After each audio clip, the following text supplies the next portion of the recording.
Sheila Go and Cassandra Ong are set to face lawmakers today for a hearing on illegal pogos. Here's the report. This photo has gone viral on social media. It shows President Bongbong Marcos, First Lady Liza Araneta Marcos, and other personalities. They are with Cassandra Leong. Her lawyer, attorney Ferdinand Topacio, says Ong confirmed the authenticity of the photo. This picture may hold the clue as to why pogo operations, especially illegal pogo, multiplied during the time of President Marcos because they were being aided and abetted by some officials of the present administration. Among those in the photo is Special Envoy to China Benito Techico. He says it was captured back in 2020. Techico clarified, though, that President Marcos has no connection with illegal pogo. Ang ating presidente naman ay pinayagan naman ho. The typical, pagdating sa Japan nga ho, kung nagta-travel kami o sa ibang bansa, kahit sa mga wet market, pag may nakakakita po sa amin, nagpapapicture din. So, yun lang po, ganun lang kasimple, ang storyang po yun. Ong was arrested in Indonesia and is now under the custody of the House of Representatives. Meanwhile, her companion, Sheila Go, the sister of dismissed Mayor Alice Go, has been detained at the Senate. They will face the lawmakers today. Senator Win Gatchalian says they should admit all of their involvement in pogo hubs in Tarlac and Pampanga. So, mas maganda pang sabihin nila kung paano nabuo itong pogo hub sa Porac, paano nabuo itong pogo hub sa Banban, paano nakapasok dito si Alice Guo at ang kanyang pamilya, paano nila nakilala itong mga sindikato, kasi obviously sindikato rin yung mga nagpuslit sa kanila palabas ng Pilipinas. As for Alice, her lawyer attorney Stephen David says she already indicated her intent to surrender but Nag-confirm siya sa akin noong Thursday na susurrender siya. Oo, sana. Kaya lang after that, hindi ko na siya makontak. For News 5, Ria Fernandez, We Are One News. Now, in relation to that, let's now tune in with the ongoing Senate hearing. The Senate President pro tempore is here and is very close with the House leadership. Maybe he can make representations, Madam Chair. The subcommittee chair recognizes the presence of the Senate President pro tempore, Sen Jinggoy, and salamat kaayo, Chair Coco, for that point, very well taken. And this subcommittee chair joins the committee chair's appeal regarding the desired presence and the invited presence of Cassandra Leong. SP Pro Temp, would you like to make an opening statement, sir? Thank you, Madam Chair. Good morning, my colleagues. We have fake Filipino citizens in our midst. These foreigners, mostly Chinese nationals, are able to apply for passports using legitimate government agencies which may have been fraudulently obtained. Using these legitimate documents, they are able to enjoy rights granted to Filipino citizens, such as rights to purchase large tracts of land, open businesses, and go in and out of our country. This issue has caused significant concerns, which raises alarm over the integrity of our immigration and citizenship processes. This is a blatant disrespect of our laws, and as we have proven in the various Senate hearings, has opened the doors to organized crime, money laundering activities amounting to billions of pesos, various scams, other illicit activities that undermine our country's stability and reputation. Nakakapagtaka na napakahigpit ang proseso sa pagkuha ng passport ng ating mga kababayan. Pahirapan pa minsan maghanap ng schedule ng passport appointment at kailangan pumila ng mahaba pagdating sa consular offices. Kung papunta naman abroad, hinahanapan pa ng ITR, employment certificate, bank statements, school records, pati pictures sa Facebook, inuusisa para lang kalaunan ay ma-offload. Paano nakalusot sila Alice Go, alias Go Waping, Sheila Liel Go at Cassandra Leong palabas ng bansa? There can be no doubt that there are unscrupulous individuals who abetted this patent violation of our immigration laws. At ang pinakamalaking tanong para sa akin, paano pinayagan ng mga local civil registrar ang late registration ng birth certificate na hindi man lang investigahan ang background ng mga aplikante? And based on the previous hearings of different committees of this chamber, we have seen how foreigners were able to skirt strict regulations with regard to obtaining official government documents such as birth certificates and passports.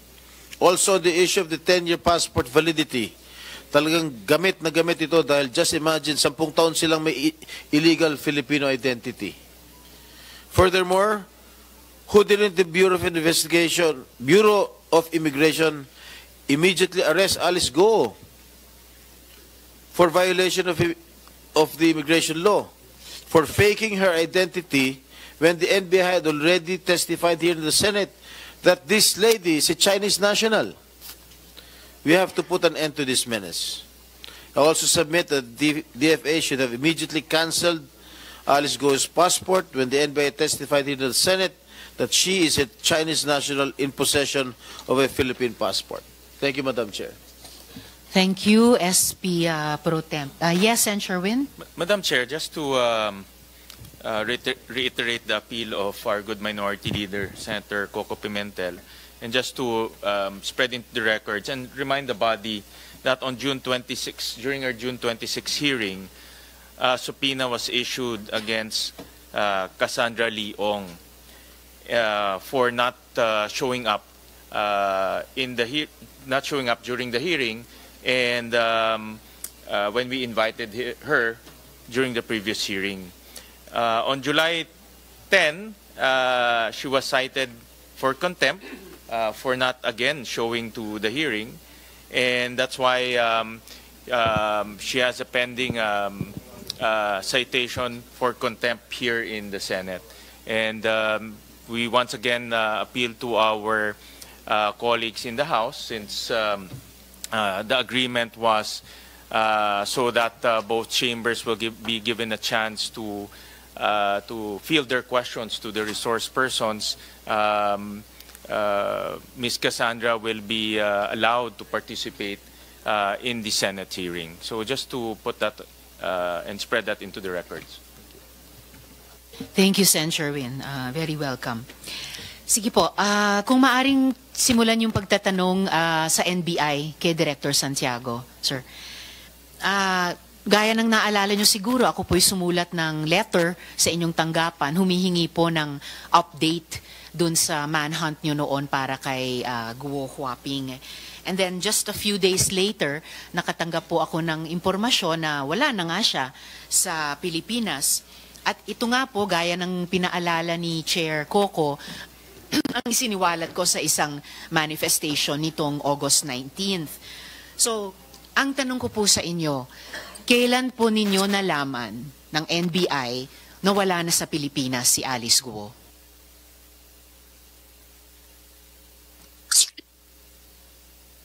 I'm sorry. Ma'am, good morning po. Noon pong maibigay sa inyo yung information, noon po namin nalaman. Opo. So, nung bandang August, anong petsa po nga po yun? 19, sir. Ay, ma'am. 19 po, Your Honor. Alright, August 19. Matanong ko po si Director Casio ng PAOK. Kayo po, ang PAOK, kailan niyo po nalaman na wala na pala dito sa Pilipinas si Alice Guo? Same as with the NBI, ma'am. So during the time that you were having your privileged speech, I communicated immediately with our colleagues from Malaysia, and they informed me to in the affirmative that indeed she went through the immigration process on July 18, ma'am. So, pero independently, bukod pa sa manifestation ko nung August 19 na kasabay ng NBI, alam nyo na wala sa Pilipinas si Alice Guo? No, ma'am. We only knew about it during the time of your privileged speech, ma'am. Oh, I see. Matanong naman po sa DOJ. Sino pong nandito sa DOJ? Alright, so pati yung ating head ng IACATS, Yusek T. Ang DOJ po, kailan ninyo nalaman na wala na dito sa Pilipinas si Alice Guo? Sa Lunes po namin na nalaman na matibay ang impormasyon na nawala na siya dito sa bansa. Lunes, August 19. 19 din. Alright, independently po ninyong nalaman na wala na siya dito sa Pilipinas? Sa Senate hearing yun din po, ma'am. So sa Senate manifestation ko rin po ninyo lamang nalaman. And sa Bureau of Immigration po, kay Com Tan Cinco, kayo po, kailan nalaman ng BI na wala na dito sa Pilipinas si Alice Guo? Good morning, Madam Chair. Good morning, sirs. We received the information from PNP-IG on August 15 in the afternoon. So 4 days before po ng aking manifestation at nalaman ng ibang lahat ng mga ahensya, alam nyo na rin po, August 15, wala na dito sa Pilipinas. So what you are seeing right now on your screens is the hearing that is ongoing at the Senate about Alice Guo and Pogos, and of course they're trying to ascertain as to how Alice Guo was able to exit the Philippines and bakit delayed ang mechanism of reporting, ano yung corridor na dinaanin na Alice Guo et al. When they were leaving the Philippines. And I guess kasi since this is in aid of legislation, they're trying to find a way to make sure that our borders are tighter and stricter. Yes. And our monitoring and of course, mechanism. Yung synchronization ng all agencies involved. Kasi apparently, parang hindi sila nag-uusap. And I think karugtong rin kasi nito is the way we disperse or use our intelligence budget, which has something to do with all of this that is going on. Exactly.